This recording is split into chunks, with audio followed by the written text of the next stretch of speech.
Hi everyone, I'm Lauren and welcome. Today I'm going to be talking about downward facing dog, the pose that everybody knows as the yoga pose. But I don't know about you, but for years I hated downward facing dog. It always hurt my wrists, it always hurt my shoulders, and I was frustrated because everybody was like, oh, it's a resting pose. This is where you go to rest and feel great, and I'm dying in it, right?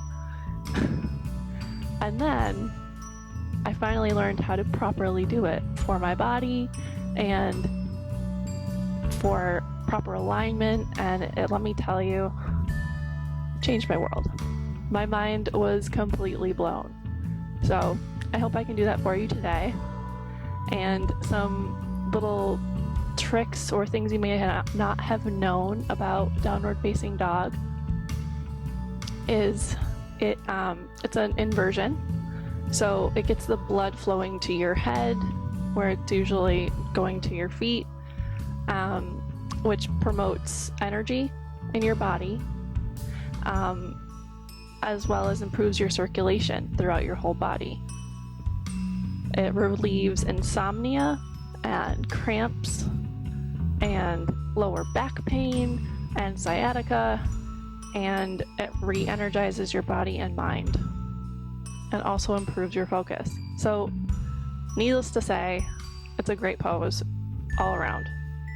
So let's get into it. So find a comfortable seat, whatever that is for you. I like to sit on a block for warming up the body before we just jump right into downward facing dog. It's so important to really warm up the spine and warm up the main muscle groups that you will be using for that pose. So we're going to begin by warming up the 6 movements of the spine. So that side to side, forward and backwards, and twists as well. So once you are in that comfortable seat, you can always sit in a chair or pillows or whatever it is for you.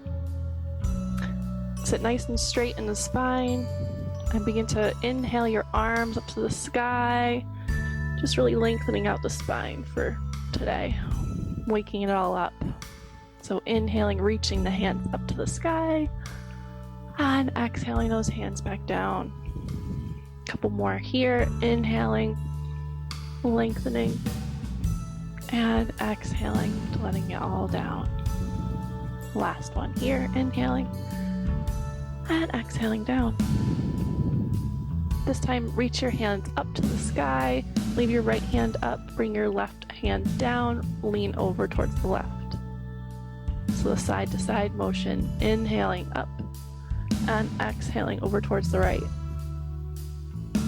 May feel really nice in the sides, inhaling and exhaling over. Inhale up and exhale over. Inhale up to the center and exhale over towards the left. Last one here, inhaling and exhaling over towards the right. Inhale up to center. This time begin to twist over towards the left. Bring your right hand to your left knee on the exhale. Inhale up to center. Exhale over towards the right. Just really twisting out that spine. Inhaling up to center and exhaling to the left. Inhale center and exhale right. Inhale up to center. Exhale left. Last one here, inhale up to center, exhale over towards the right. Inhale those arms up to center and just let them fall at your sides. You can remove any block that may be underneath you. I'm gonna put that right in the front. And then meet me in tabletop. So your hands directly underneath your shoulders and your knees directly underneath your hips. Doing the final movement of the spine, inhaling into cow, arching the back, gaze forward, and exhale, push the floor away, rounding that spine into cat. I think I messed that up. Inhale up to cow. It happens. And exhale, rounding into cat. Inhale into cow. Exhale into cat. Last one here, inhaling and exhaling. Returning to a neutral spine, you can come to sit on your heels just for a moment. We're going to do some wrist warm-ups because in downward facing dog, you're on your wrists or your hands a lot, so it's really good to just stretch that all out before jumping right in.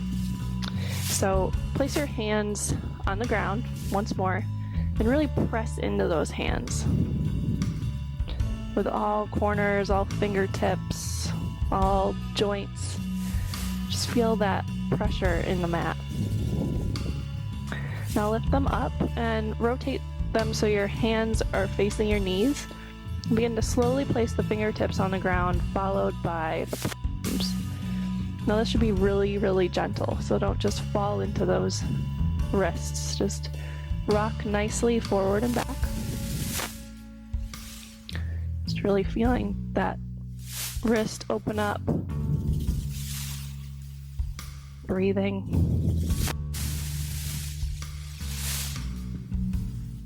Now rotate your hands so your fingertips are facing the outsides of your mat. Press the palms into the ground and just rock side to side. Just stretching out just a little bit more. The forearms. Breathing. Now flip them all the way around so that the fingertips are facing each other. And rock side to side once more. You can lift up the palms just a little bit more to get a little stretch in those hands. And then lift them up and give them a little shake. And then flip them so that the tops of your hands are pressing on the ground. Your fingertips are faced your knees. And just press into those hands just really gently here. A little counter stretch. Should feel pretty nice. So lifting up, one more shake. Your wrists are all good to go. So in tabletop, once more, find your alignment here. You're gonna inhale your left leg out to the side, kind of like a dog at a fire hydrant, and begin making circles with your knee. These hip circles just lubricate the joint and get it prepared for poses and class. So going one way and then switch directions here. It's a little core workout here too. Just holding yourself up. Last one, and let it rest on the ground. Bring it over towards on the right side. So inhale that right leg out to the side. Begin making big circles with that leg.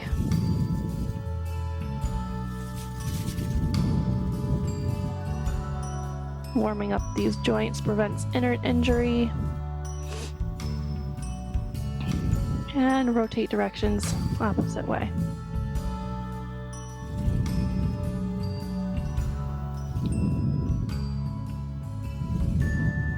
And you can just bring that knee back down to the ground. In tabletop, inhale your right leg in between your hands. So your foot should be right in between those hands, ankle in line with the knee. You may have to walk that left knee back a little bit here to feel a nice stretch in the upper thigh. You can come up onto your fingertips, or if you have blocks for today, this is actually helpful for stability, to get a little bit more length in the spine. We're going to warm up the hamstrings now. So inhaling, your gaze forward, shoulder blades come together. And on the exhale, you can walk your blocks back and begin to straighten that front leg, lifting the front toes. Coming back forward on the inhale, gaze forward. And on the exhale, fold over that leg, walk the blocks back, straightening that front leg. A few more here at your own pace. Inhaling forward and exhaling to fold, straightening that front leg. Inhale forward and exhale, fold. Inhale forward and exhale, fold. Walking those hands forward once more, step that right foot back to meet the left and switching foot here. So inhale your left leg up in between your hands, watching the alignment of that ankle. Ankle should be right over top of the knee, and walk that right leg back a little bit so you feel stretch in the right leg. Inhale, gaze forward, shoulder blades come together, and exhale, fold over that leg, walk your hands back, lifting the front toes, straightening that front leg. Inhale forward and exhale, fold. You can keep a small bend in that knee to protect the leg. Inhale forward, exhale, fold. A couple more here at your own pace. Inhaling forward and exhaling, fold. Last one here, inhaling and exhaling, fold. Walking the blocks forward just for a moment to step that left foot back to meet the right. All right, I think we're ready to begin. So moving blocks out of the way. You bring your hands underneath your shoulders once more and take a look at those hands and make sure that the middle fingers are right in line with the outer edge of your mat, facing forward. And so pressing with all corners of those hands, pressing into that mat. Keep grounded here, feeling that energy downward. Curl the back toes and slowly begin to rotate those arms.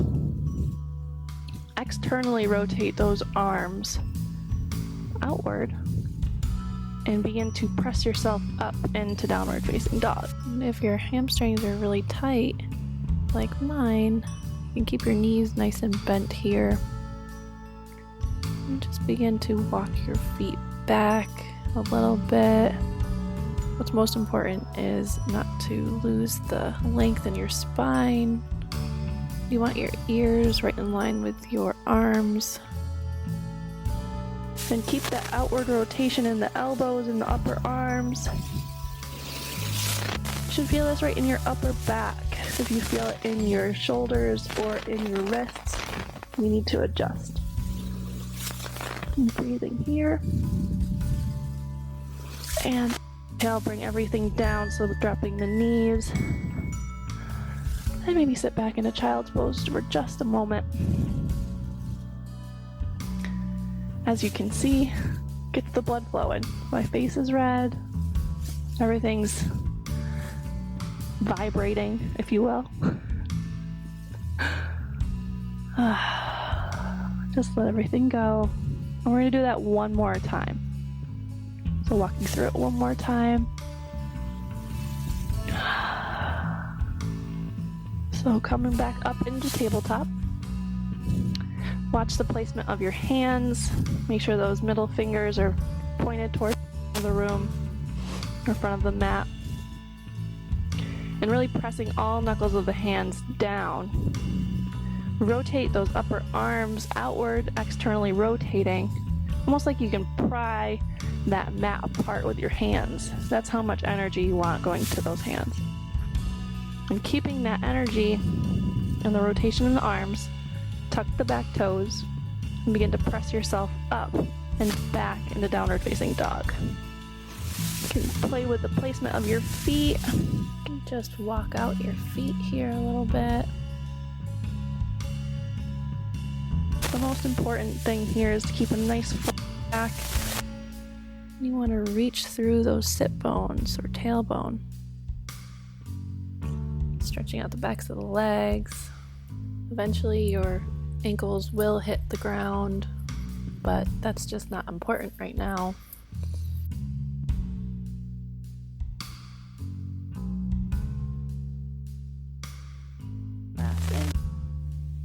And exhale, bring your knees back down to the ground. Now, if this is a little difficult for you, you can always take alternate position, which I really like. I do it a lot in my classes because downward facing dog is a very advanced pose for people. So if you're in tabletop, you want to keep your knees right in line with your hips and begin to walk your hands forward as far as you can go, and bringing the alignment of your ears to your arms in puppy pose. You can still feel that stretch in the upper back, really feeling what that's like, because you want that same feeling when you're in downward facing dog. So coming out of that, there's also a couple little tricks you can do to make downward facing dog easier. And one of those are, if you have blocks, you can put the blocks on the lowest setting and bring your hands, your palms right to the corner of the blocks and use that. Be careful they don't fall over or start to slip. You want to feel really sticky and grounded to that mat. And if you're up on the blocks, gripping them with all of your hands, curling the back toes, begin to press yourself up and back into downward facing dog. And so here you may play with where your feet are placed, and the extra height in the front helps you align your back and your shoulders a little bit more. Still rotating those upper arm bones outwards. And breathing here.